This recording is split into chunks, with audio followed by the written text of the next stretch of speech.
Company अभी तक हमारे जमीन, हमारी धन संपत्ति को लूट रही थी, लेकिन अब वो हमारा मान सम्मान लूटना चाहता है। It has acquired national fame और बहुत तेजी से ये इंडिया के नॉर्दर्न पार्ट में भी फैलता जा रहा है। जब तक हमें स्वराज नहीं मिल जाता, हम तब तक लड़ते रहेंगे। जय भवानी! जय भवानी!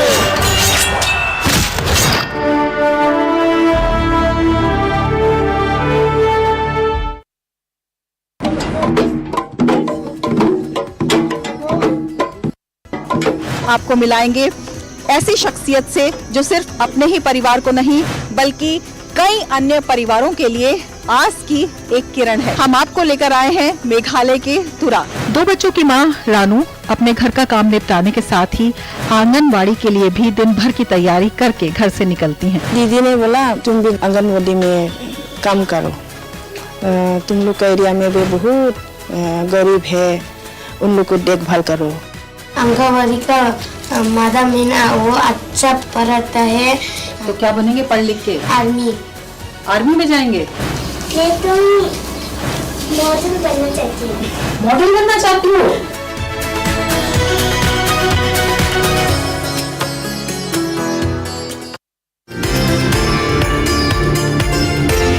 इस सप्ताह हमारे साथ होंगी कथक क्षेत्र की जानी मानी नृत्यांगनाएं नलिनी कमलिनी। कोई भी पक्ष जो है वो जीवन का नृत्य से अभिन्न नहीं है। मैं बोल रही हूँ इसमें भी लय है। हम दोनों एक दूसरे के हम सफर है, इतने सुकून में एक ध्येय, एक लग्न, एक विचार से अग्रसर होते गए। सबसे बड़ा श्रेय हमारे गुरु जितेंद्र महाराज जी को, जिन्होंने हमें बलवित किया, पोषित किया। I was athletic champion. भागते पाँव को सुर लय ताल में बांधने का काम गुरु जी ने किया। तेजस्विनी शनिवार रात 9:30 बजे सिर्फ डीडी न्यूज पर।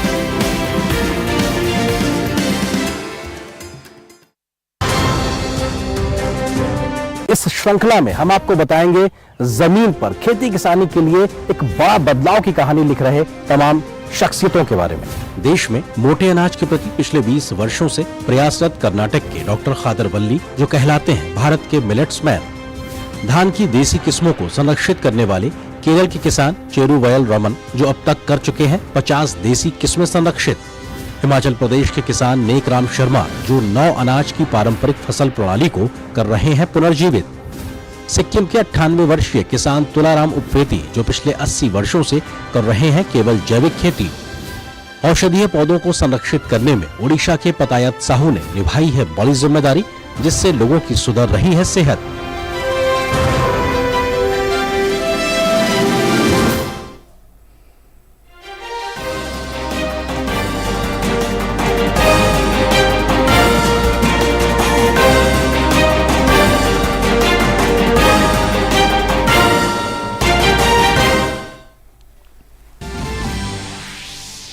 प्रधानमंत्री नरेंद्र मोदी आज से तेलंगाना, तमिलनाडु और कर्नाटक के 2 दिवसीय दौरे पर। तेलंगाना में 11,000 करोड़ रुपए से अधिक लागत की कई विकास परियोजनाओं की दी सौगात। पीएम ने सिकंदराबाद रेलवे स्टेशन से सिकंदराबाद तिरुपति वंदे भारत एक्सप्रेस को हरी झंडी दिखाकर किया रवाना।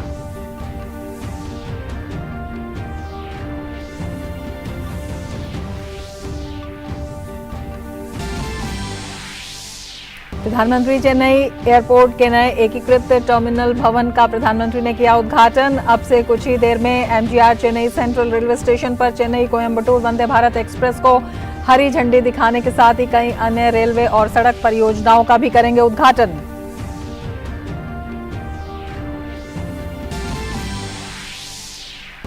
अपने असम दौरे के अंतिम दिन राष्ट्रपति द्रौपदी मुर्मू ने आज तेजपुर वायुसेना स्टेशन से सुखोई 30 MKI लड़ाकू विमान में भरी उड़ान। 4थी पीढ़ी का लड़ाकू विमान सुखोई 30 MKI 2100 किलोमीटर प्रति घंटे से भी तेज रफ्तार से भर सकता है उड़ान।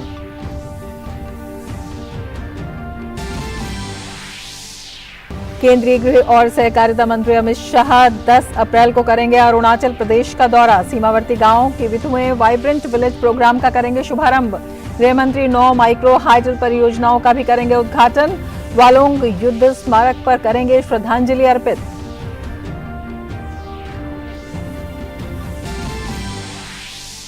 प्रधानमंत्री मुद्रा योजना के 8 साल पूरे हुए। योजना के तहत छोटे स्तर पर व्यवसाय करने वाले करोड़ों लोगों को बैंकों से बेहद कम ब्याज पर मिला है ऋण। योजना ने महिला सशक्तिकरण के साथ ही रोजगार सृजन में भी लिखी सफलता की नई इबारत।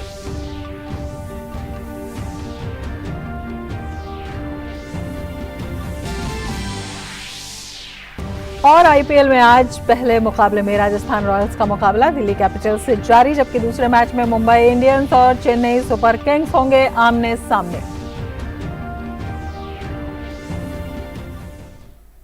नमस्कार, जीजी न्यूज में आपका स्वागत है। मैं हूं रमा त्यागी। लेंगे समाचार विस्तार से। प्रधानमंत्री नरेंद्र मोदी ने तेलंगाना को आज 11,300 करोड़ रुपए से अधिक की विकास परियोजनाओं की सौगात दी। पीएम ने सिकंदराबाद से तिरुपति के लिए वंदे भारत ट्रेन को हरी झंडी दिखाई। साथ ही रेल, सड़क और स्वास्थ्य क्षेत्र से जुड़ी कई परियोजनाओं की शुरुआत की। देश के विभिन्न हिस्सों से एक के बाद एक वंदे भारत ट्रेन चलाने का सिलसिला बरकरार है। 1 अप्रैल को भोपाल से नई दिल्ली के लिए वंदे भारत ट्रेन को हरी झंडी दिखाने के एक सप्ताह बाद प्रधानमंत्री नरेंद्र मोदी ने शनिवार को सिकंदराबाद तिरुपति वंदे भारत एक्सप्रेस को हरी झंडी दिखाई।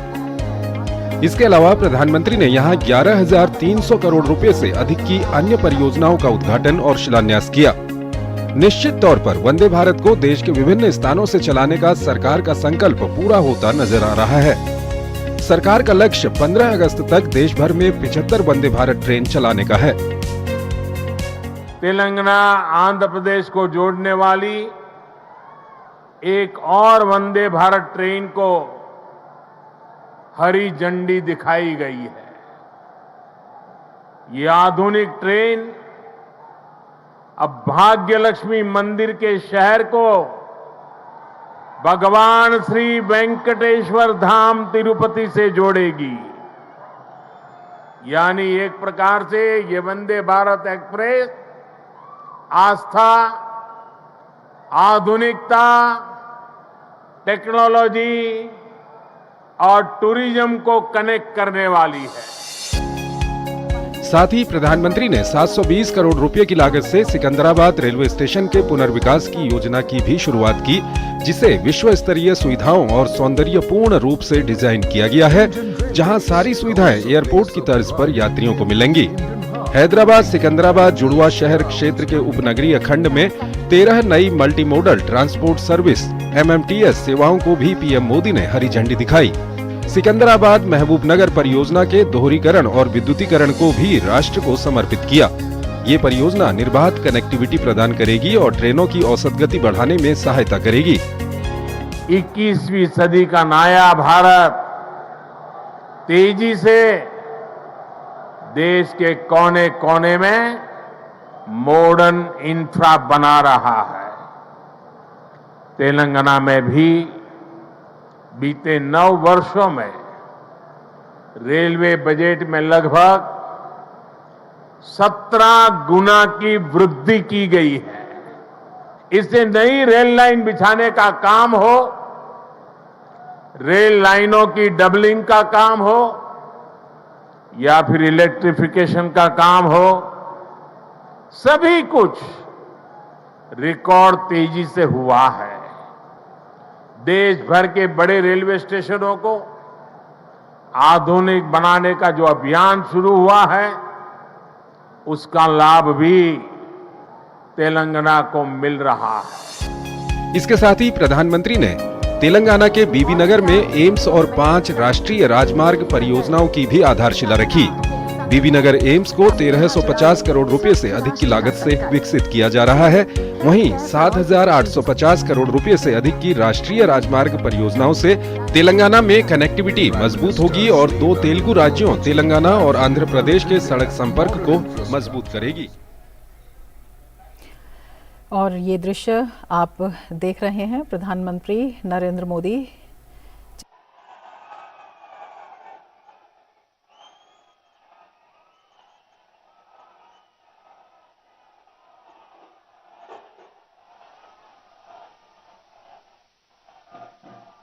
As a token of our respect, love and affection, Honorable Railway Minister Shri Ashwini Vaishnav ji will now honor our Prime Minister with a memento.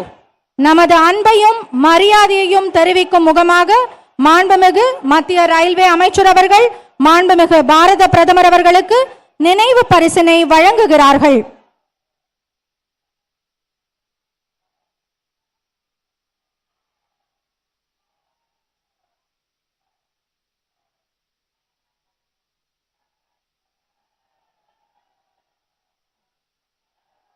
I call upon the respective General Manager, Southern Railway, Shri R.N. Singh, to hand over the green flag to Honorable Prime Minister of India for flagging off the inaugural run of this prestigious Vande Bharat Express from Puruchi Talaivar Dr. M.G. Ramachandran Central Railway Station to Coimbatore Junction. The historic moment has come. The green flag is shown. The train has started and history is created. முக்கியமான இந்த நிகழ்வு வரலாற்றில் இடம் பெற்றுவிட்டது. சென்னை கோவை இடையேயான Vande Bharat express ரயில் சேவையை மாண்புமிகு பாரத பிரதமர் திரு நரேந்திர மோடிஜி அவர்கள் பச்சை கொடியை அசைத்து தொடக்கி வைத்திருக்கிறார்கள். We wish all those on the train a very happy, safe and memorable journey. We are sure that the experience of traveling in Vande Bharat is going to be a very significant one, and more people will be traveling by this train in the forthcoming days.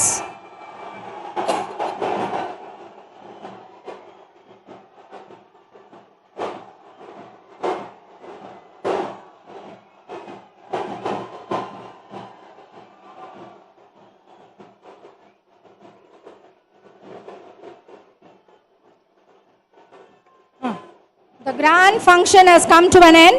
We would like to extend our... आप सीधे दृश्य देख रहे थे जहां पर जो ऐतिहासिक क्षण है उनका गवाह हम बने, और ये प्रधानमंत्री बच्चों से बात करते हुए वंदे भारत एक्सप्रेस में जो छात्र हैं, जो वहां के युवा हैं, उनसे बातचीत करते हुए प्रधानमंत्री नरेंद्र मोदी। इससे पहले चेन्नई कोयम्बटूर वंदे भारत एक्सप्रेस को झंडी दिखाकर उन्होंने रवाना किया।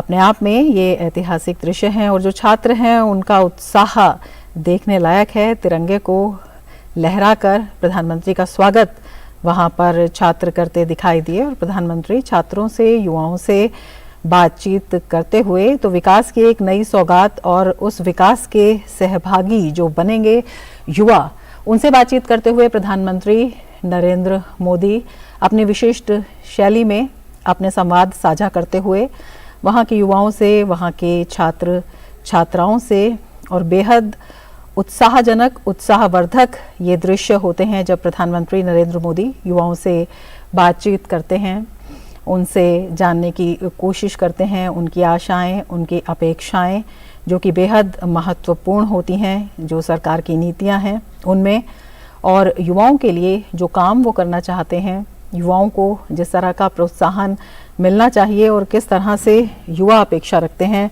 सरकार से, प्रधानमंत्री से विशेष रूप से जब प्रधानमंत्री स्वयं उनसे विचार साझा करते हैं, उनसे संवाद करते हैं, तो ये अपने आप में दिखाई देता है जो विकास है, जो भारत का भविष्य है, जो भविष्य के निर्माता हैं छात्र छात्राएं, युवा, उनकी अपेक्षाओं के अनुरूप आगे बढ़ता हुआ भारत, आत्मनिर्भर भारत और आत्मनिर्भर युवा, ये जो विकास की यात्रा है उन कदमों में कदमताल मिलाते हुए आगे बढ़ते हुए वंदे भारत एक्सप्रेस अपने आप में एक बड़ी सौगात।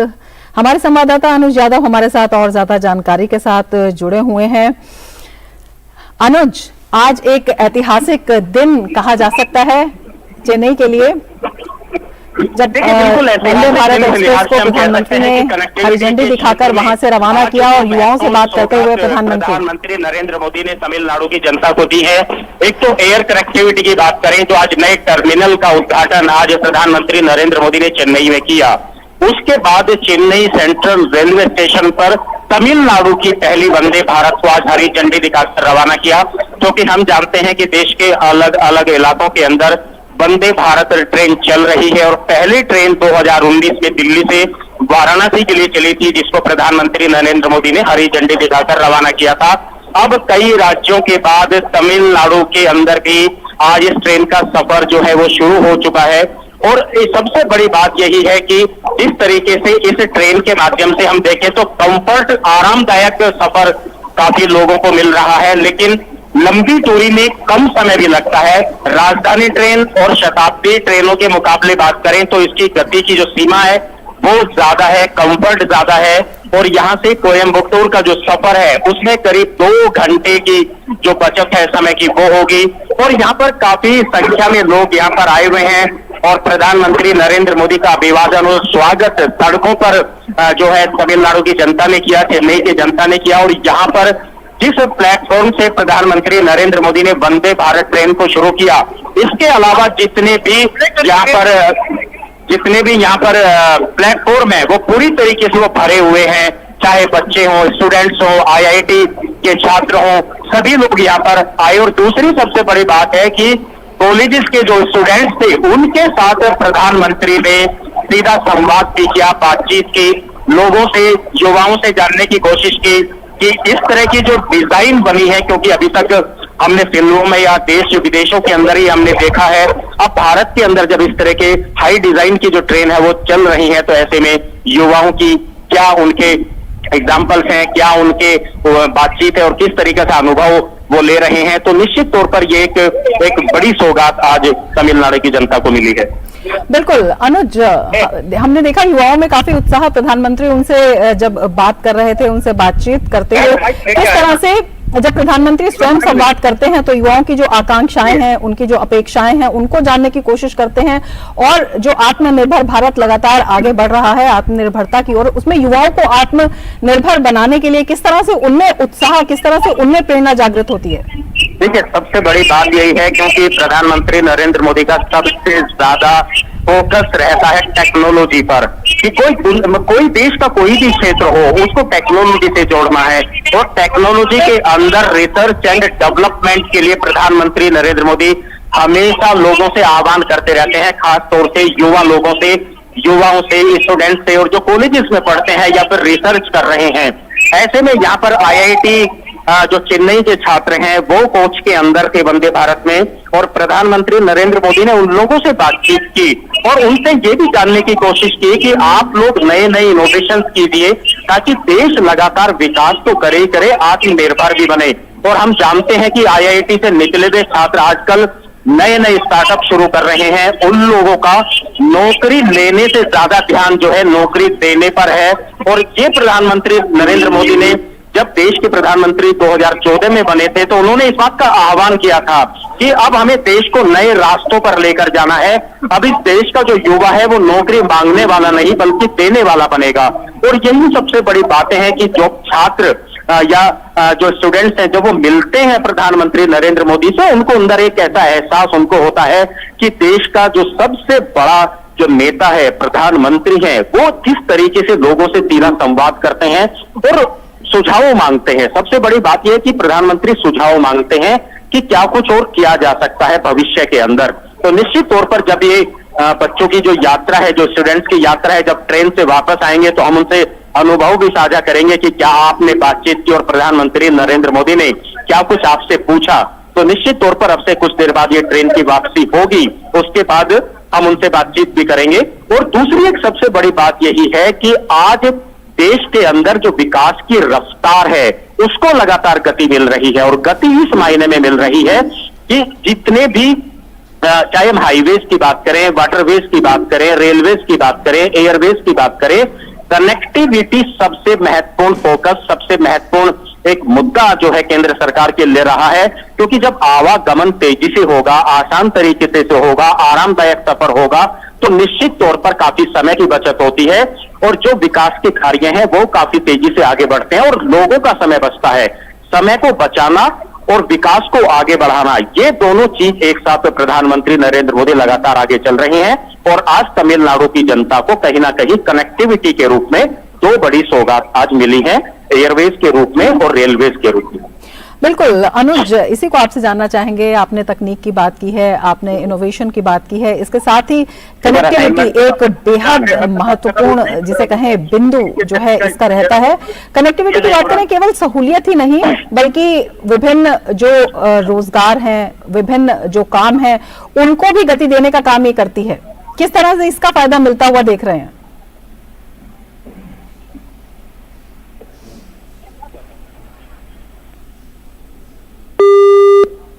हमारे संवाददाता अनुज यादव हमें जानकारी दे रहे थे कि किस तरह से जो तमिलनाडु को नई सौगात प्रधानमंत्री नरेंद्र मोदी ने दी है वो कितनी महत्वपूर्ण है, किन मायनों से महत्वपूर्ण है, किस तरह से न केवल विकास की रफ्तार को गति देते हुए न केवल तकनीक के रास्ते पर जो वहाँ के निवासी हैं, वहाँ के युवा हैं, उन्हें आगे बढ़ने की प्रेरणा देते हुए, बल्कि विभिन्न जो रोजगार हैं, विभिन्न जो काम हैं, उनको भी कनेक्टिविटी से जोड़ते हुए और एक भारत श्रेष्ठ भारत का एक अनुपम उदाहरण पेश करते हुए ये सौगात बेहद महत्वपूर्ण दिखाई दे रही हैं। प्रधानमंत्री नरेंद्र मोदी ने चेन्नई अंतर्राष्ट्रीय हवाई अड्डे के नए एकीकृत टर्मिनल भवन के पहले चरण का उद्घाटन भी किया। एयरपोर्ट के भवन के इस खंड को 1260 करोड़ रुपए की लागत से विकसित किया गया। नया एकीकृत टर्मिनल भवन इससे हवाई अड्डे की यात्री सेवा क्षमता 23 मिलियन यात्री प्रति वर्ष से बढ़कर 30 मिलियन यात्री प्रति वर्ष हो जाएगी। नए टर्मिनल में स्थानीय तमिल संस्कृति की झलक मिलती है, जिसमें कोलम, साड़ी, मंदिर और अन्य घटकों को दर्शाया गया है। उद्घाटन के बाद प्रधानमंत्री ने नए एकीकृत भवन का दौरा किया।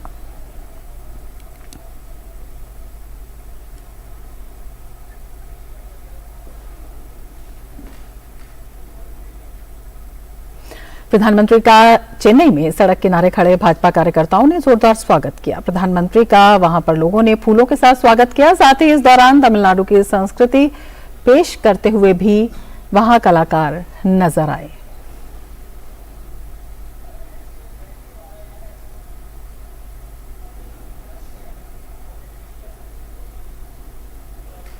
प्रधानमंत्री नरेंद्र मोदी के वन्यजीव संरक्षण के प्रयास रंग लाने लगे हैं। देश में बाघों, शेरों, तेंदुओं की संख्या में काफी बढ़ोतरी हुई है। विलुप्त हुए चीतों के पुनर्वास का ऐतिहासिक काम हुआ है। इसी कड़ी में दुनिया की 7 बड़ी बिल्लियों के संरक्षण के वैश्विक पहल की कल पीएम मोदी शुरुआत करेंगे।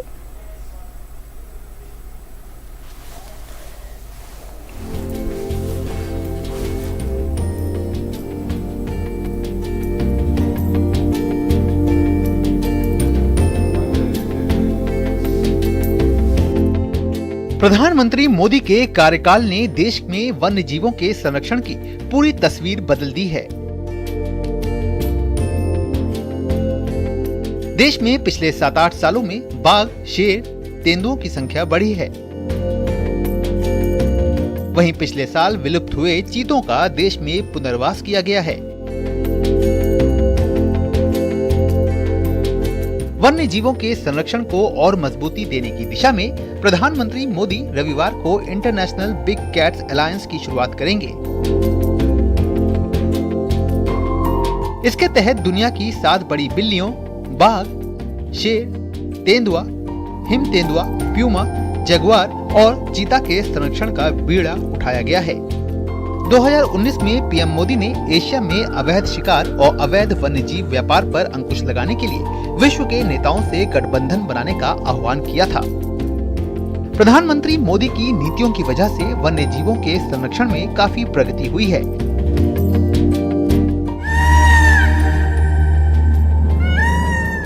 मोदी सरकार बनने के बाद से देश में संरक्षित क्षेत्र भी बढ़ा है। 2014 के बाद देश में बाघों की आबादी में 33% की बढ़ोतरी हुई है। 2014 में बाघों की संख्या 2226 थी, जो कि 2018 में बढ़कर 2967 हो गई। प्रधानमंत्री मोदी बाघों के ताजे आंकड़े रविवार को जारी करेंगे। मजबूत संरक्षण प्रबंधन और मजबूत सुरक्षा के कारण गुजरात में शेरों की आबादी में 29% की वृद्धि हुई है। ये 2015 के 523 की तुलना में बढ़कर 2020 में 674 हुई। प्रधानमंत्री नरेंद्र मोदी के वन्य जीव संरक्षण के प्रयास अब रंग लाने लगे हैं। देश में तेंदुओं की आबादी में भी लगभग 63% की बढ़ोतरी हुई है। 2014 में तेंदुओं की संख्या करीब 7,910 थी, जो कि 2018 में बढ़कर 12,850 से ज्यादा हो गई है। पीएम मोदी के विजन से प्रेरित होकर 2022 में देश से विलुप्त हुए चीतों को अफ्रीकी देशों से लाकर पुनर्वास किया गया। देश ने चीतों के विलुप्त होने के ऐतिहासिक गलती को सुधारा। अमृत में तो वो सामर्थ्य होता है जो मृत को भी पुनर्जीवित कर देता है। मुझे खुशी है कि आजादी के अमृत काल में कर्तव्य और विश्वास का ये अमृत हमारी विरासत को, हमारी धरोहरों को और अब चीतों को भी भारत की धरती पर पुनर्जीवित कर रहा है। सरकार वन्य जीवों के अवैध शिकार को रोकने पर भी ध्यान दे रही है। इसके कारण असम में भी गैंडों का शिकार नहीं हुआ। सरकार के वन्य जीव संरक्षण के प्रयास का ही फल है कि देश में वन्य जीवों की आबादी बढ़ी है और इसे और बढ़ाने का प्रयास किया जा रहा है। तापस भट्टाचार्य की रिपोर्ट, टीटी न्यूज, बांदीपुर। विगत कुछ दिनों से डेयरी उत्पादों के आयात के संदर्भ में भ्रामक खबरें लोगों के बीच चल रही हैं, जिससे किसानों में ऊहापोह की स्थिति है। इस पर पशुपालन और डेयरी विभाग के सचिव राजेश कुमार सिंह ने स्थिति स्पष्ट की। पिछले सप्ताह के दौरान भारत द्वारा कुछ डेयरी उत्पादों के आयात की संभावना के बारे में कुछ भ्रामक खबरें आई हैं, जिससे डेयरी किसानों और अन्य स्टेक होल्डर्स के बीच कुछ भ्रम और आशंका पैदा हुई है। मैं पशुपालन और डेयरी विभाग की तरफ से यह स्पष्ट करना चाहता हूं कि डेयरी उत्पादों के आयात के बारे में कोई भी निर्णय भारत सरकार ने नहीं लिया है और इस डिपार्टमेंट के जो पॉलिसी डिसीजंस हैं, जो नीतिगत निर्णय हैं, वो हमेशा हमारे डेयरी किसानों के हितों को सर्वोपरि रखकर ही लिए जाएंगे। वाराणसी में G20 की बैठकें होनी है, जिसके लिए वाराणसी को सजाया जा रहा है। यहां G20 की बैठक कृषि पर आधारित होगी, जिस पर डीडी न्यूज से खास बातचीत की पशुपालन और डेयरी विभाग के सचिव ने। काशी में आज एनिमल हस्बेंड्री के सेक्रेटरी राजेश कुमार सिंह जी हैं हमारे साथ। काशी तैयार है पूरी तरह से। G20 की जो रूपरेखा है वो रूप ले चुका है। यहाँ पर जो दूसरे देशों के प्रतिनिधि आएंगे उनके लिए तैयार है काशी। और इस बार चूंकि यहाँ की बैठक कृषि पर ही होनी है, कृषि पर आधारित है, तो उसके संबंधित विभाग के सेक्रेटरी हैं आप। इसको आप कैसे देख रहे हैं काशी में जो ये हो रहा है? जो काशी और जो ईस्टर्न इंडिया का प्रदेश है वो हमारे कृषि के लिए बहुत ही महत्वपूर्ण एक स्थान है और ये बहुत खुशी की बात है कि हमारे यहाँ वाराणसी में G20 के जो एग्रीकल्चर साइंटिस्ट के जो ग्रुप है उसका मीटिंग हो रहा है। वो यहाँ पर भारत में हुई कृषि में प्रगति, एनिमल हस्बेंड्री में प्रगति का भी उनको अपने आमने सामने देखने का भी उनको यहाँ पर अवसर मिलेगा। राजेश जी, जैसा कि हम लोग के यहाँ कृषि जो है उसको चूंकि जैविक खेती की बात हम करेंगे तो मवेशियों पर आधारित है, गाय है, बैल है और उसका उनके गोबर का प्रयोग भी होता है। क्या इसको भी विशेष रूप से रखा जाएगा, जैविक खेती को भी? देखिए, अभी हम विश्व में सब जगह बात करते हैं ग्लोबल वार्मिंग के संदर्भ में कि इकोनॉमी को एक सर्कुलर इकोनॉमी बनाना चाहिए ताकि जो प्रोडक्ट्स हैं, बाई प्रोडक्ट्स हैं, वेस्ट प्रोडक्ट्स हैं, उनको फिर रीयूज किया जा सके। उसी तहत इनफैक्ट मैं देखने भी आया था कि एनडीडीबी ने एक बहुत बड़ा, देश का सबसे बड़ा बायोगैस यूनिट यहाँ रामनगर में करीब रेडी हो गया है वो, और उसमें करीब 100 टन पर डे का काउडंग उसमें यूज होकर उससे स्टीम जनरेट करके वो डेयरी प्लांट अब उसी एनर्जी से चलेगा, उसे ग्रिड से पावर लेने की जरूरत नहीं पड़ेगी।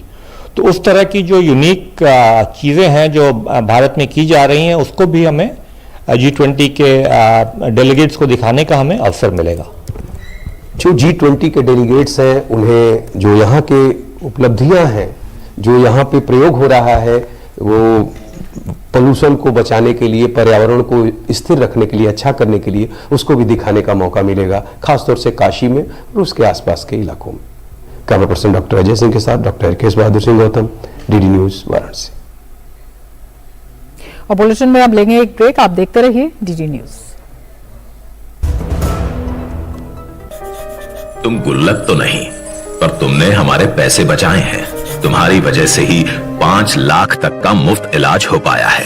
तुम सिर्फ आयुष्मान कार्ड नहीं, हम गरीबों के लिए जीवन कवच हो।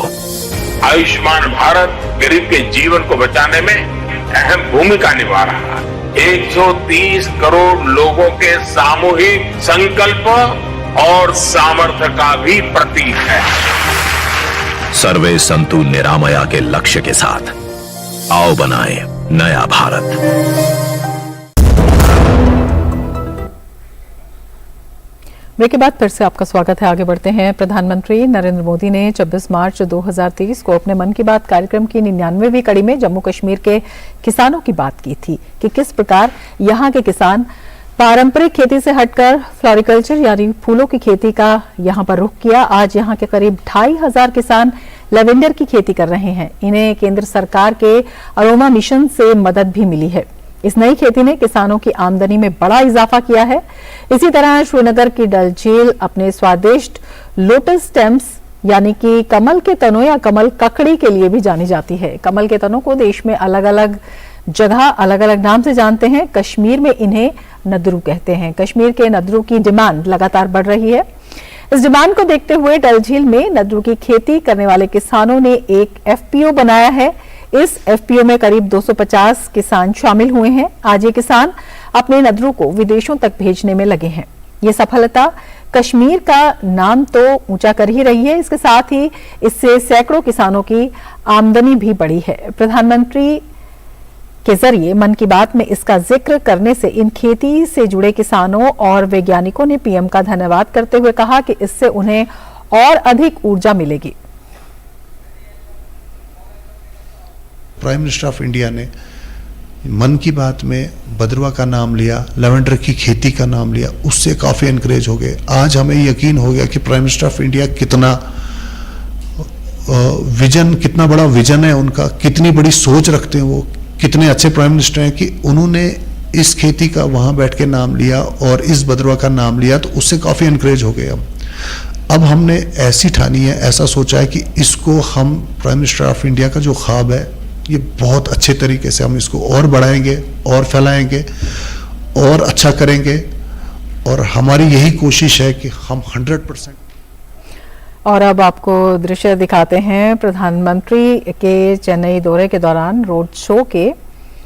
और दोनों तरफ आप देख सकते हैं उत्साह जो है, वहां पर लोगों में भारी उत्साह इस रोड शो के दौरान दिखाई दे रहा है। प्रधानमंत्री के रोड शो के दौरान सड़क के दोनों तरफ लोग प्रधानमंत्री का स्वागत कर रहे हैं। काफ़ी उत्साह उनमें दिखाई दे रहा है और काफ़ी खुश वो लोग दिखाई दे रहे हैं। प्रधानमंत्री भी उनका अभिवादन कर रहे हैं। काफ़ी नज़दीक से लोग प्रधानमंत्री को देखने की कोशिश में हैं और प्रधानमंत्री को देख भी पा रहे हैं। इस रोड शो के दौरान प्रधानमंत्री ने भी जो लोग उनके स्वागत में वहां पर जुटे थे, भारी उत्साह के साथ उनका बड़े प्रेम से अभिनंदन स्वीकार किया प्रधानमंत्री ने। और प्रधानमंत्री के गाड़ी पर, काफिले पर फूलों की वर्षा आप देख सकते हैं। सड़क के दोनों तरफ से प्रधानमंत्री के दौरे के दौरान उन पर फूलों की वर्षा की गई। ये दिखाता है लोगों का प्रेम, वहां पर लोगों का उत्साह, वहां पर लोगों की अपेक्षाएं और आकांक्षाएं और उनकी भावनाएं जो प्रधानमंत्री को देखकर विकास की तरफ अपने आप उन्मुख हो जाते हैं। और लोगों की खुशी यहाँ पर देखते ही बनती हैं। युवा, बुजुर्ग, महिलाएं, बड़ी संख्या में यहाँ पर लोग एकत्र हैं। यहाँ पर लोग प्रधानमंत्री का स्वागत कर रहे हैं, प्रधानमंत्री का अभिनंदन कर रहे हैं। प्रधानमंत्री भी उनके स्वागत का जवाब दे रहे हैं हाथ हिलाकर। ये दृश्य अपने आप में बेहद महत्वपूर्ण ये दिखाते हैं प्रधानमंत्री का आम लोगों से, ज़मीन से जुड़े लोगों से जो प्रधानमंत्री का कनेक्ट है उसे दिखाते हैं। प्रधानमंत्री किस तरह से लोगों की भावनाओं को समझते हैं, उनके प्रेम को समझते हैं और उसका जो प्रत्युत्तर है प्रधानमंत्री उसी अंदाज में देखते हैं। और यही जो कनेक्ट है, यही जो कनेक्ट है, इस उत्साह का एक बड़ा कारण है। जो लोगों का प्रधानमंत्री से जुड़ाव है वो साफ तौर पर दिखाई दे रहा है। महिलाएं वहां पर बड़ी संख्या में दिखाई दे रही हैं जो प्रधानमंत्री का स्वागत कर रहे हैं। इसके अलावा जो युवा हैं वो भी बड़ी संख्या में दिखाई दे रहे हैं।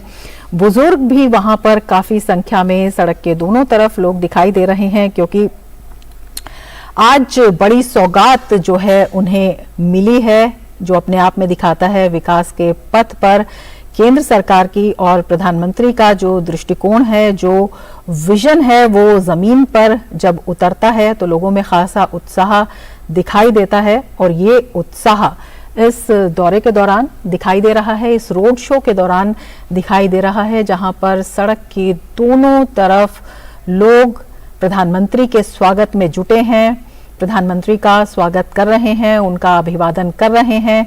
प्रधानमंत्री को नजदीक से देखने की चाह जो है वो लोगों में वहां पर दिखाई दे रही है। लोग अपनी भावनाएं पुष्प वर्षा करके प्रदर्शित कर रहे हैं और प्रधानमंत्री का स्वागत कर रहे हैं। प्रधानमंत्री भी लोगों का अभिवादन उस दौरान किस तरह से स्वीकार कर रहे हैं, ये साफ दिखाई देता है। और ये उत्साह देखिए लोगों का, किस तरह से लगातार पुष्प वर्षा हो रही है, किस तरह से लोग नजदीक आने की कोशिश कर रहे हैं और बड़े उत्साह के साथ नमस्कार करके हाथ जोड़ के प्रणाम कर रहे हैं। कुछ लोग अपने जो हाथ हैं वो हिलाकर अभिवादन प्रधानमंत्री का कर रहे हैं। प्रधानमंत्री भी उसी अंदाज में लोगों का जवाब दे रहे हैं। तो ये जो उत्साह है ये दिखाता है कि विकास की जो आकांक्षाएं हैं लोगों की, वहां पर प्रधानमंत्री के दौरे से परवान चढ़ती हुई दिखाई दे रही हैं। बहुत से जो वहां पर काम अभी तक नहीं हुए थे वो ऐतिहासिक क्षण, उनका गवाह लोग वहां पर बन रहे हैं और ये उत्साह दिखाता है कि कितने मन से लोग इन योजनाओं का और प्रधानमंत्री का वहां पर स्वागत कर रहे हैं, जिसमें आत्मनिर्भर भारत में उन्हें अपने भविष्य की तस्वीर दिखाई दे रही है और उसमें किस तरह से प्रधानमंत्री का एक बड़ा विजन शामिल है और उस विजन में आम लोगों को जिस तरह से जोड़ा गया है, उनकी सहूलियत का ध्यान रखा गया है, उनकी कनेक्टिविटी का ध्यान रखा गया है, उनके लिए विकास के अवसरों का ध्यान रखा गया है। ये उत्साह दिखाता है कि लोग कितने आशान्वित हैं, कितना उत्साह है और पूरी ऊर्जा के साथ वो प्रधानमंत्री का स्वागत कर रहे हैं, पुष्प वर्षा कर रहे हैं। सड़क के दोनों ओर लोगों की भारी भीड़ और लंबी कतारें देखी जा सकती हैं। ये पीएम का तमिलनाडु दौरे के दृश्य हैं जो हम आपको दिखा रहे हैं, किस तरह से पुष्प वर्षा के साथ लोग प्रधानमंत्री का अभिनंदन कर रहे हैं, उनका स्वागत कर रहे हैं और बेहद उत्साह के साथ, बेहद हर्ष के साथ लोग प्रधानमंत्री का स्वागत कर रहे हैं और प्रधानमंत्री भी लोगों को उसी अंदाज में उनके प्रेम का जवाब दे रहे हैं और प्रधानमंत्री उनके अभिवादन को, उनके अभिनंदन को स्वीकार कर रहे हैं। तो अपने आप में बेहद महत्वपूर्ण ये दृश्य दिखाई देते हैं कि किस तरह से प्रधानमंत्री की भावनाओं में, प्रधानमंत्री के दृष्टिकोण में आम आदमी के विकास का खाका शामिल है और लोग उसे स्वीकार भी कर रहे हैं और तेजी से विकास के साथ कदम बढ़ाने के लिए आतुर ये लोग दिखाई देते हैं और महिलाएं बड़ी संख्या में वहां पर दिखाई दे रही हैं, जो कि आगे आने की कई जगह पर कोशिश भी करते हुए दिखाई दी हैं। पुष्प वर्षा करते हुए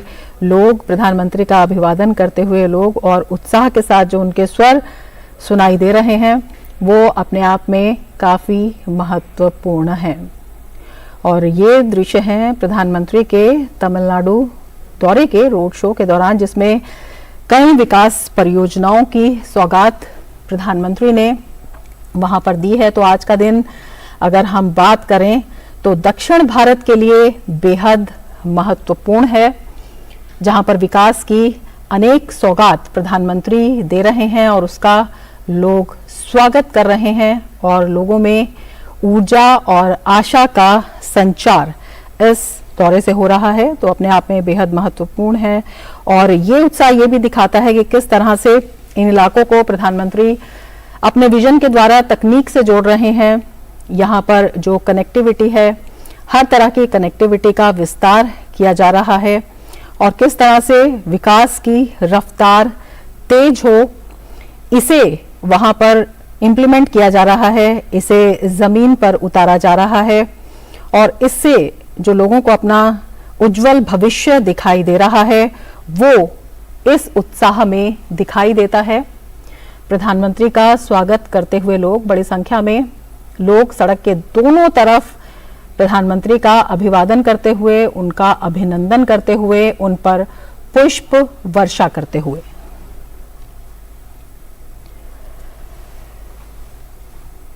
तो अपने आप में ये तस्वीर है विकास के प्रति आकांक्षा की, विकास के प्रति आशावान लोगों की और प्रधानमंत्री जिस तरह से उसे जमीन पर उतार रहे हैं उसका स्वागत करते हुए जो लोगों का विश्वास है केंद्र में, वो यहाँ पर दिखाई दे रहा है। तो ये रोड शो अपने आप में बेहद महत्वपूर्ण है और ये काफ़ी कुछ कहता है कि किस तरह से वहाँ पर लोग अपने आप को तकनीक से, कनेक्टिविटी से जुड़ता हुआ देखते हैं, किस तरह से उनके भविष्य के सपनों को साकार होता हुआ देखते हैं और तभी इस तरह का उत्साह दिखाई देता है। पुष्प वर्षा करते हुए लोग और प्रधानमंत्री भी उनका अभिवादन स्वीकार करते हुए।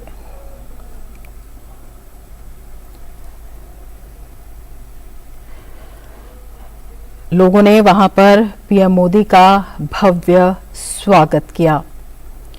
ये दृश्य हैं प्रधानमंत्री के भव्य स्वागत के, प्रधानमंत्री के रोड शो के।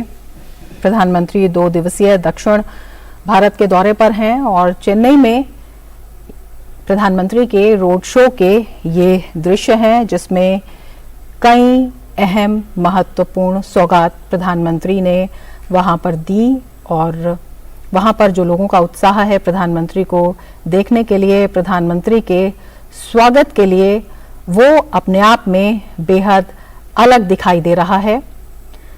लोग आगे बढ़कर प्रधानमंत्री से मिलने की कोशिश करते हुए इस रोड शो में दिखाई दे रहे हैं। सबसे आगे आकर प्रधानमंत्री का अभिवादन करने की चाहत में लोग दिखाई दे रहे हैं इस रोड शो में और प्रधानमंत्री भी उसी अंदाज में लोगों से मिलते हुए, उनके अभिवादन को स्वीकार करते हुए, उनकी भावनाओं को समझते हुए और उसका प्रत्युत्तर देते हुए।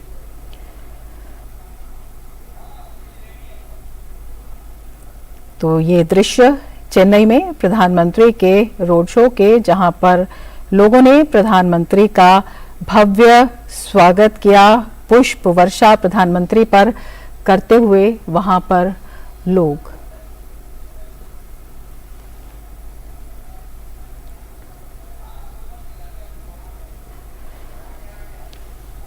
तो दक्षिण भारत को बेहद महत्वपूर्ण सौगात प्रधानमंत्री की तरफ से, आज केंद्र सरकार की तरफ से। और चेन्नई के ये दृश्य हैं जहां पर प्रधानमंत्री का रोड शो और आप देख सकते हैं कि कितने हर्ष के साथ लोग प्रधानमंत्री के काफिले पर फूलों की वर्षा कर रहे हैं, प्रधानमंत्री का स्वागत कर रहे हैं, प्रधानमंत्री से मिलने को आतुर दिखाई दे रहे हैं।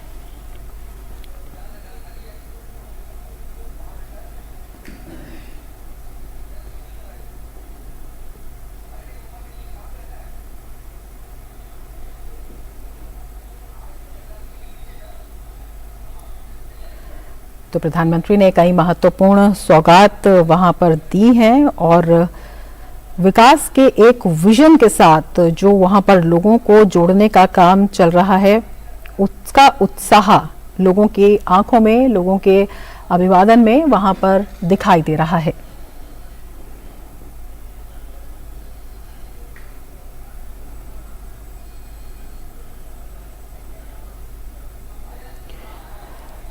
तो ये दृश्य है प्रधानमंत्री के चेन्नई में रोड शो के दौरान किस तरह से लोगों में उत्साह दिखाई दे रहा है, ये दृश्य अपने आप में बयां कर रहे हैं।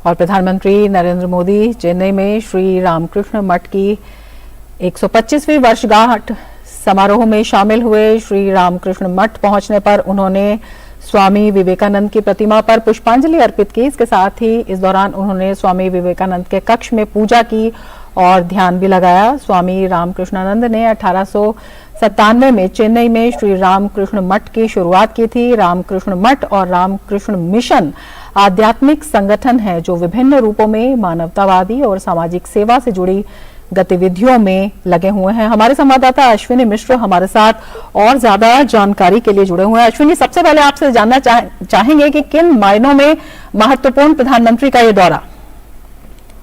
निश्चित तौर से अगर देखें रमा, प्रधानमंत्री नरेंद्र मोदी अपने टर्मिनोलॉजी स्वरूप के तहत उन्होंने अगर यहाँ कई सारी परियोजनाओं का उद्घाटन किया, नए टर्मिनल का उद्घाटन किया, नए वंदे भारत का उद्घाटन किया, तो इनसे एक निष्ठ व्यक्ति के रूप में, एक धर्मपरायण व्यक्ति के रूप में वो पहुंचे हैं। भारत की धर्म ध्वजा को पूरी दुनिया में लहराने वाले स्वामी विवेकानंद के इस मंच पर सबसे बड़ी बात इस मंच की विशेषता ये है कि जैसे जहां पर प्रधानमंत्री नरेंद्र मोदी ने ध्यान किया, ये वही कमरा है जहां पर 5 फरवरी से लेकर 15 फरवरी 1897 तक 9 दिनों का प्रवास स्वामी विवेकानंद जी ने यहाँ पर किया था। 11 सितंबर 1893 में वर्ल्ड पार्लियामेंट ऑफ रिलीजन में धर्म संसद में जब उन्होंने ऐतिहासिक संभाषण किया और भारत भारतीयता सनातन संस्कृति से पूरी दुनिया को परिचित कराया, तो तकरीबन 4 वर्षों तक अमेरिका और पश्चिमी यूरोप के देशों का उन्होंने जब भ्रमण किया, तो सबसे पहले वो जब कोलंबो होते हुए कन्याकुमारी होते आए तो उनका पहला पड़ाव मद्रास था। और मद्रास के किसी भवन में, किसी कमरे में जहाँ पर प्रधानमंत्री नरेंद्र मोदी ने ध्यान किया, जहाँ पर पहुंचे और उन्होंने एक प्रेरणा स्वरूप से सत्य को देखा और उन्होंने ध्यान किया कि किस तरीके से पूजा और एक निष्ठता का व्रत लेकर राष्ट्र निर्माण में आदि और तेजी से प्राणपण से जीत सकता है। निश्चित तरीके से अगर देखें तो ये हमारी जो संस्कृति है या जो हमारा जो समझ 2014 के बाद सांस्कृतिक पुनर्जागरण का जो साल आया है, वो पूरी दुनिया के सामने मैं भारत की उत्कर्ष की कहानी कहता हूँ। और वो नया भारत जिसके गवर्नमेंट का आह्वान बहुत पहले स्वामी विवेकानंद जी ने तब किया था जब भारत पराधीन था। उन्होंने उस समय बहुत सारे भारत के युवाओं का आह्वान किया और चेन्नई मद्रास तत्कालीन मद्रास पहुंचे तो उन्होंने यहीं पर कहा उत्कृष्ट जागृत प्राप्त वरान्य बोधक, यहीं पर उन्होंने भारत के युवाओं को जाकर प्राणपण से राष्ट्र निर्माण के जुट जाने के लिए कहा। यहीं पर उन्होंने अपने 9 दिन के प्रवास के दौरान उन्होंने यहाँ पर अलग अलग 5 प्रमुख सभाएं की और लोगों को यहाँ पर प्रेरित किया अपने पूरे शक्ति से स्वतंत्रता संग्राम से जोड़ने के साथ साथ पूरे दरिद्र नारायण की सेवा के लिए ही जो सबसे बड़ी शिक्षाएं रही, चाहे एक सन्यासी के रूप में कहें, चाहे एक धर्म ध्वजा के संवाहक के रूप में कहें, एक मनीषी के रूप में कहें, एक तपस्वी के रूप में कहें, तो विवेकानंद जी ने यही कहा कि आत्मनो मोक्षार्थ जगत हिताय, self salvation good for the world. हम मोक्ष अगर प्राप्त करते हैं तो उस मोक्ष का कार्य, उस मोक्ष की परिणति लोगों के कल्याण में हो, जगत के हित में बहुत जो हमारी संस्कृति है जो विश्व बंधु की कामना करती है, उसका जब धर्म ध्वजा पताका लहराने के बाद स्वामी विवेकानंद जी आए तो यही वो स्थान है, यही वो कमरा है जहाँ पर उन्होंने प्रवास किया। और बाद में यहाँ के युवाओं ने, अगर आलासिंगा पेरुमल की अगर बात करें और ऐसे मद्रास के बहुत सारे युवाओं के साथ उन्होंने जी अश्विनी, ये सीधे दृश्य हम दिखाई दे रहे हैं रामकृष्ण मठ के। Here, Sri Ramakrishna Mutt, Chennai, and as well as Ramakrishna Mutt and Mission Belur Mutt has completed its 125th year's service to the humanity. So today we are very fortunate to have Honorable Chief Minister, Prime Minister Narendra Modi ji amongst us. So now I request Swami Gautamanand Maharaj, Vice President Worldwide, to present a memento to our Honorable Narendra Modi ji.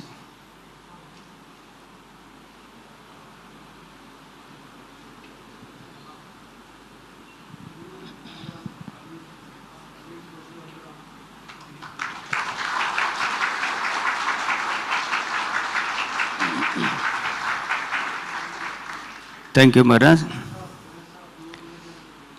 The small books have been also being presented.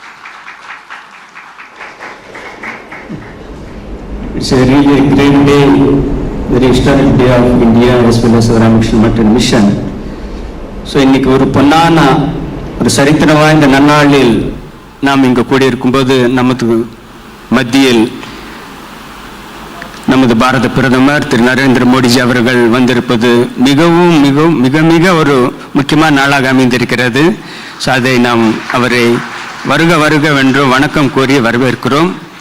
So now I humbly request Swami Gautamanand ji to deliver the welcome and benedictory address.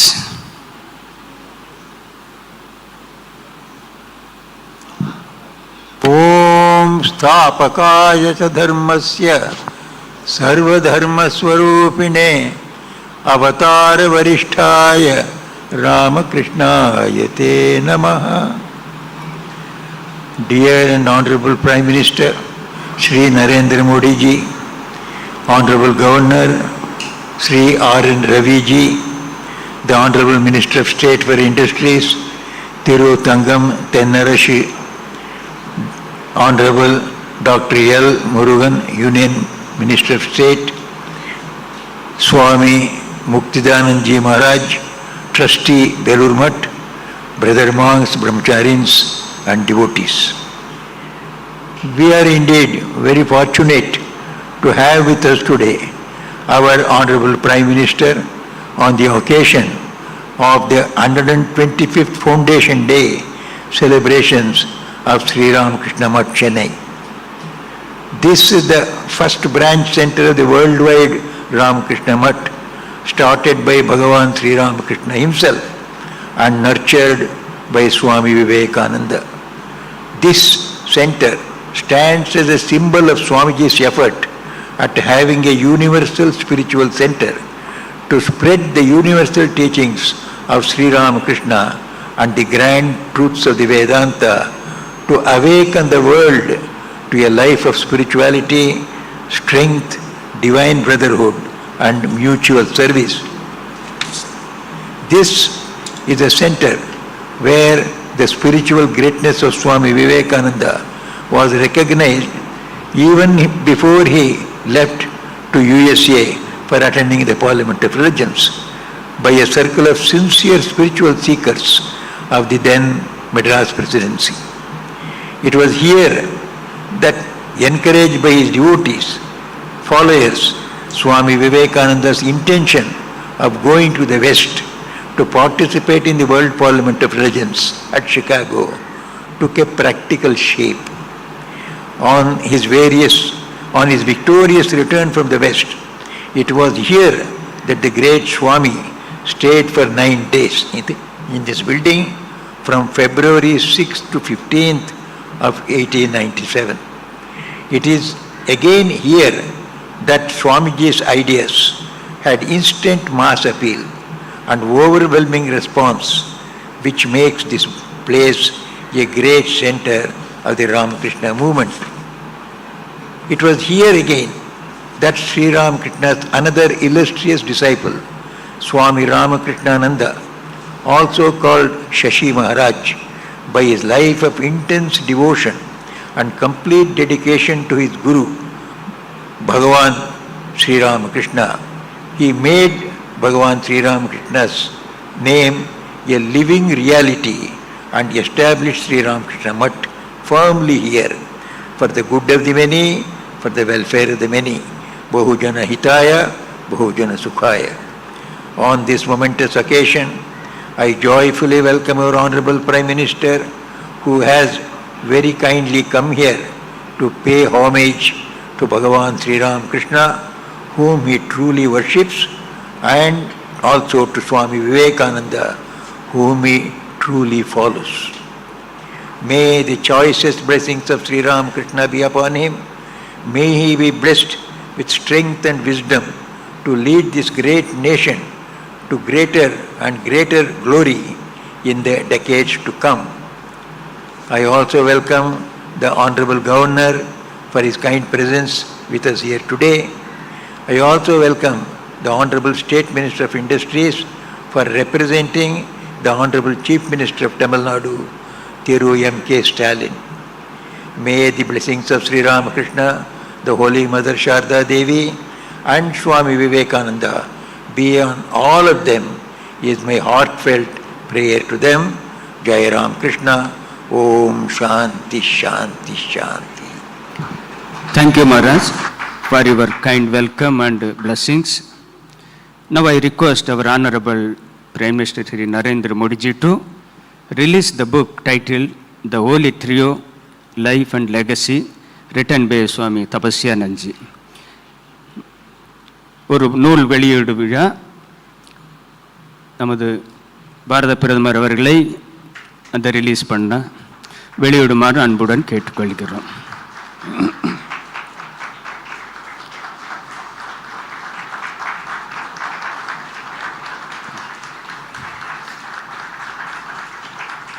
Thank you, Prime Minister ji,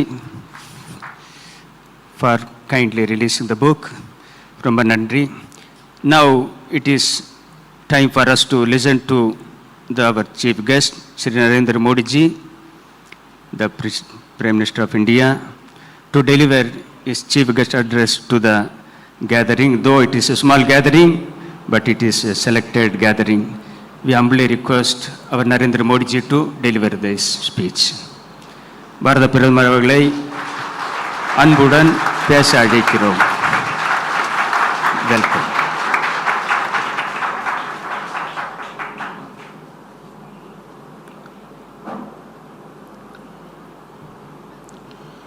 मैं प्रणाम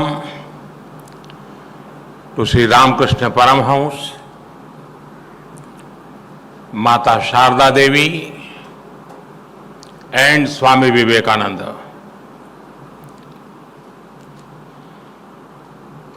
governor of Tamil Nadu Shri R.N. Ravi ji, saints of the Chennai Ramakrishna Math, and my dear people of Tamil Nadu, my greetings to all of you. Friends, I'm happy to be with you all. Ramakrishna Math is an institution I deeply respect. It has played an important role in my life.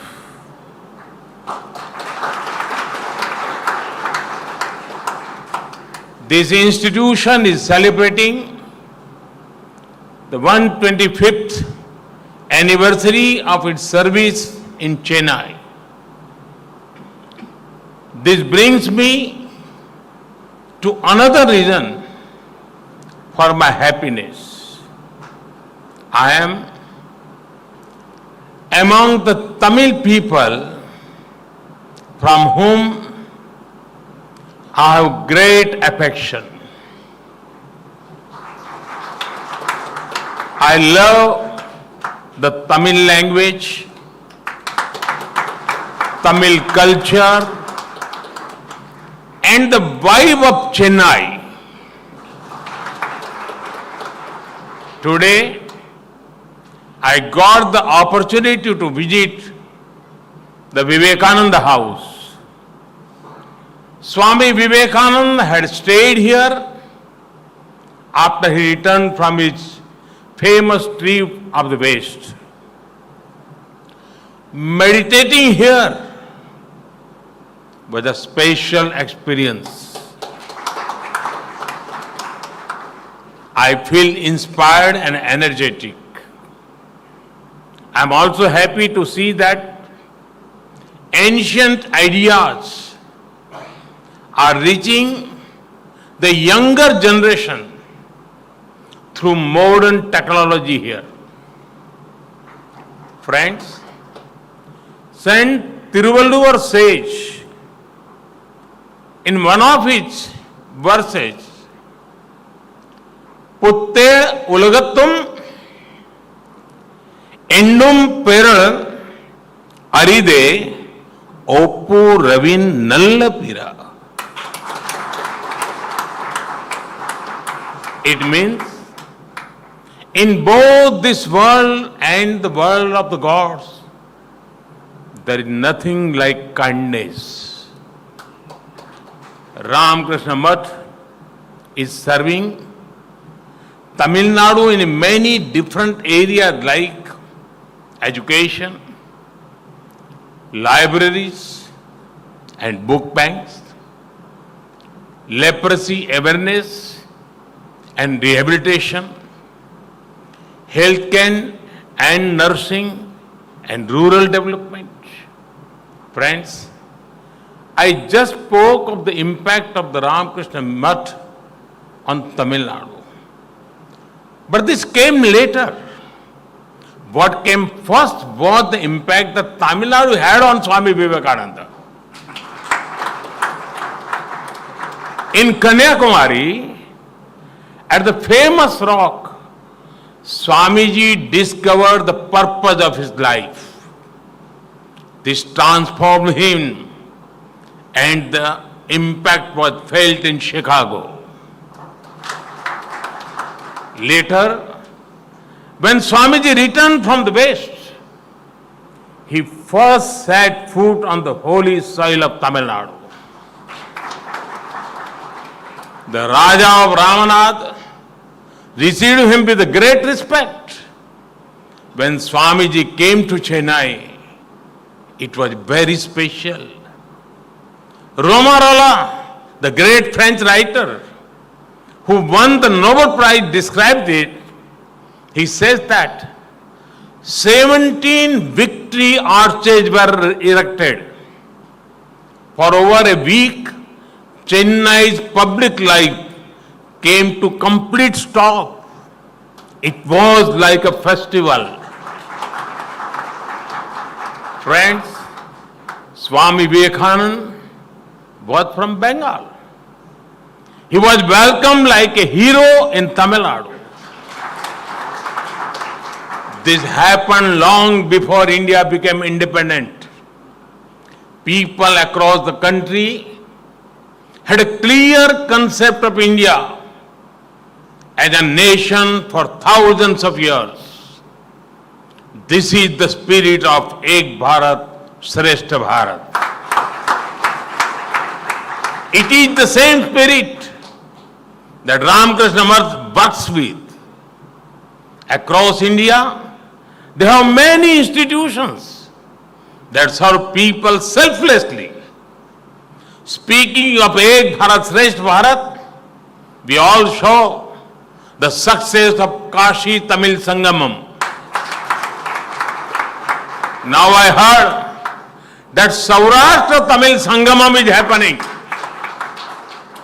I wish great success to all such efforts to further India's unity. Friends, our governance philosophy is also inspired by Swami Vivekananda.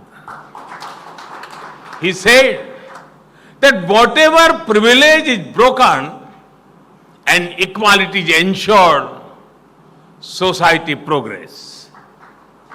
Today, you can see the same vision in all our flagship programs. Earlier, even basic facilities were treated like privileges. Many people were denied the fruits of progress. Only a select few people or a small group were allowed to access it. But now, the doors of development have been opened to everyone. One of our most successful schemes, Mudra Yojana, is celebrating its 8th anniversary today. Tamil Nadu's small entrepreneurs have made the state a leader in Mudra Yojana. Nearly 38 crore collateral-free loans have been given to small entrepreneurs. A huge number of these people are women and people from marginalized section of the society. Getting a bank loan for business was a privilege, but now it is reaching everyone. Similarly, basic things like a house, electricity, LPG connections, toilets, and more are reaching every family. Friends, Swami Vivekananda had a grand vision for India. Today, I'm sure he is proudly watching India working to fulfill his vision. His most central message was about faith in ourselves and our country. Today, many experts are saying this will be India's century. More importantly, every Indian feels it is our time now. We engage with the world from the position of confidence and mutual respect. Swamiji used to say that we are nobody to help women. When they have the right platform, they will lead society and solve problems themselves. Today, India believes in women-led development. Whether it is startup or sports, armed forces or higher education, women are breaking barriers and making records. Swamiji believed sports and fitness to be crucial for character development. Today, society has begun to see sports as a professional choice rather than just an extra activity. Yoga and Fit India have become mass movements. Swamiji believed that education empowers. He also wanted technical and scientific education. Today, the national education policy has brought in reforms that bring global best practices to India. Skill development has received unprecedented support. We also have one of the world's most vibrant tech and scientific ecosystems. Friends, it was in Tamil Nadu that Swami Vivekananda said something significant for the India of today. He said that even assimilating 5 ideas and living them fully was very powerful. We just celebrated 75 years of independence. The nation has set its sights on making the next 25 years as Amrit Kal. This Amrit Kal can be used to achieve great things by assimilating 5 ideas, the Panch Prana. These are goal of a developed India, removing any traces of colonial mindset, celebrating our heritage, strengthening unity, focusing on our duties.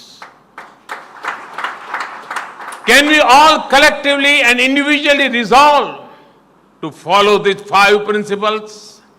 If 140 crore people make such a resolve, then we can build a developed, self-reliant and inclusive India by 2047.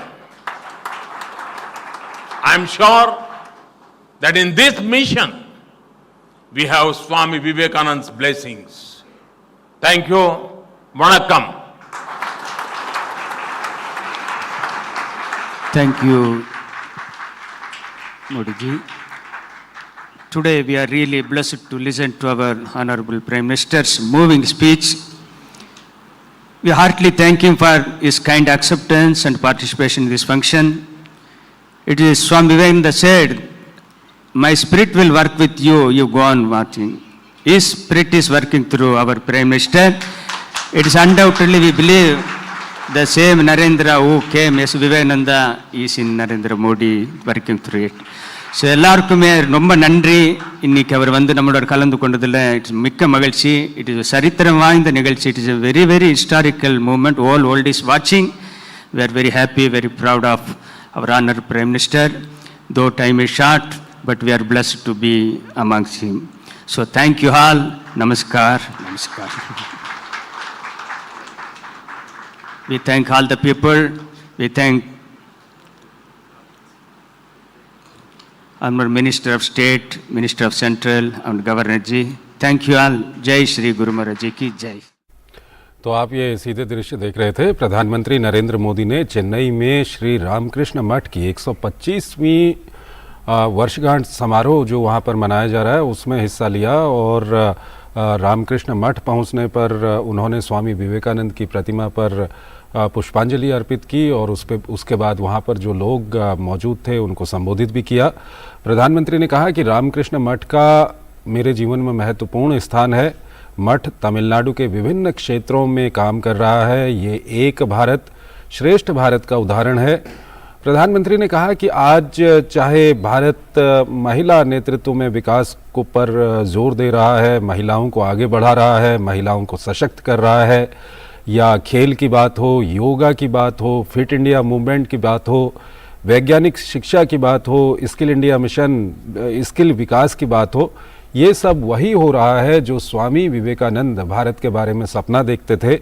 उन्हीं सपनों को आज की सरकार पूरा कर रही है। ये प्रधानमंत्री नरेंद्र मोदी ने वहाँ पर कहा।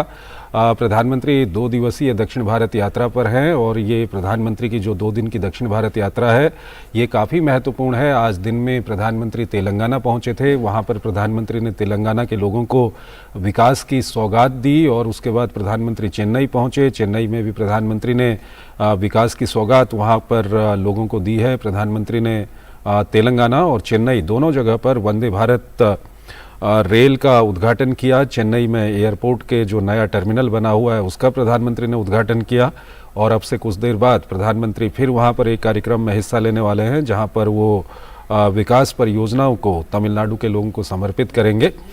और आपको बता दें कि डीडी न्यूज़ लगातार प्रधानमंत्री की जो दक्षिण भारत की यात्रा है उसकी कवरेज कर रहा है। हम लगातार वहाँ की खबरें आप तक दिखा रहे हैं, आप हमारे साथ बने रहिए। फिलहाल अगली खबर की ओर हम आपको लिए चलते हैं। राष्ट्रपति द्रौपदी मुर्मू ने अपनी असम यात्रा के अंतिम दिन आज तेजपुर वायुसेना स्टेशन पर सुखोई 30 MKI विमान में उड़ान भरी। सुखोई को रूस के सहयोग से भारत की हिंदुस्तान एरोनॉटिक्स लिमिटेड ने बनाया है। सुखोई 30 MKI विमान चौथी पीढ़ी का लड़ाकू विमान है जो 2100 किलोमीटर प्रति घंटे से भी तेज रफ्तार से उड़ सकता है।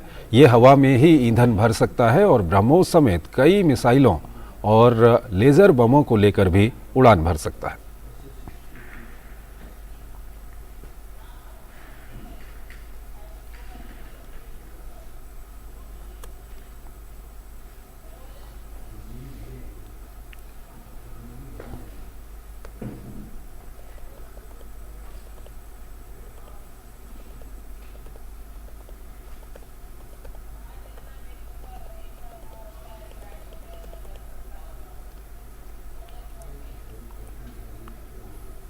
इससे पहले तेजपुर वायुसेना स्टेशन पहुंचने पर राष्ट्रपति द्रौपदी मुर्मू को गार्ड ऑफ ऑनर दिया गया। पूर्वी वायु कमान के प्रमुख एयर मार्शल SP धारकर राष्ट्रपति की अगवानी कर रहे थे। इस मौके पर राज्यपाल गुलाब चंद कटारिया और मुख्यमंत्री हेमंत बिस्वा शर्मा भी मौजूद थे।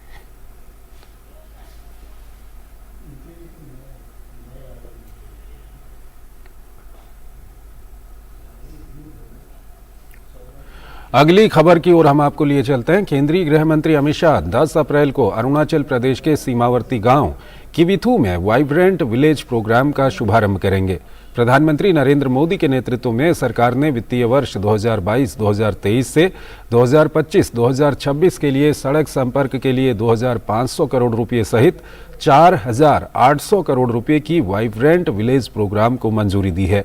माना जा रहा है कि ये योजना सीमावर्ती गांवों में रहने वाले लोगों के जीवन की गुणवत्ता में सुधार करने में मदद करेगा और लोगों को अपने मूल स्थानों में रहने के लिए प्रोत्साहित करेगा, जिससे गांवों से पलायन को रोका जा सके और सीमा की सुरक्षा को बढ़ाया जा सके। इस योजना के तहत अरुणाचल प्रदेश, सिक्किम, उत्तराखंड और हिमाचल प्रदेश और केंद्र शासित प्रदेश लद्दाख में उत्तरी सीमा से सटे 19 जिलों के 46 ब्लॉक्स में 2967 गांवों को वाइब्रेंट विलेज प्रोग्राम के तहत विकास के लिए पहचाना गया है। अमित शाह स्वर्ण जयंती सीमा रोशनी कार्यक्रम के तहत निर्मित अरुणाचल प्रदेश सरकार की 9 माइक्रो हाइडल परियोजनाओं का उद्घाटन करेंगे। साथ ही गृह मंत्री बुनियादी ढांचे को बढ़ाने और ITBP कर्मियों के साथ बातचीत करने के लिए भारत तिब्बत सीमा पुलिस परियोजनाओं का भी अनावरण करेंगे। इसके अलावा अमित शाह नमती मैदान का दौरा करेंगे और वालोंग युद्ध स्मारक पर श्रद्धांजलि भी अर्पित करेंगे। आज प्रधानमंत्री मुद्रा योजना के 8 साल पूरे हो गए हैं। 8 अप्रैल 2015 को शुरू हुई ये योजना लगातार छोटे व्यवसायों को सहारा देती आई है। इस योजना के तहत बेहद छोटे स्तर पर व्यवसाय करने वाले लोगों को सरकार की मदद से बैंकों से बेहद कम ब्याज पर ऋण मिलता है। इस योजना से इन छोटे व्यवसायों को बहुत लाभ मिला है। अब तक 23,20,000 करोड़ की राशि के 40 करोड़ 82 लाख से अधिक ऋण स्वीकृत किए गए हैं। योजना के तहत लगभग 68% खाते महिला उद्यमियों के हैं और 51% खाते अनुसूचित जाति, अनुसूचित जनजाति और अन्य पिछड़ा वर्ग के उद्यमियों के हैं। मुद्रा योजना ने जमीनी स्तर पर बड़े पैमाने पर रोजगार के अवसर पैदा करने में मदद की और भारतीय अर्थव्यवस्था को बढ़ावा देते हुए गेम चेंजर भी साबित हुई।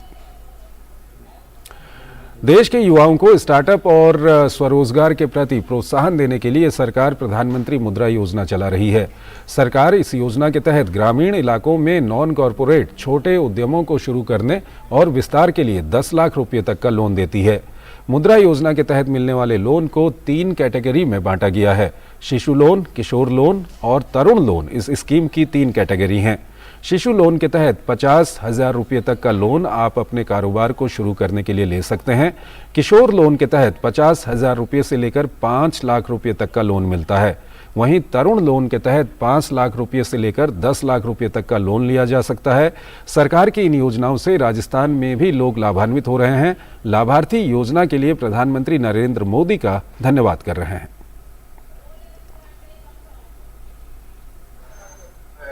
स्कीम है ये बहुत अच्छी है।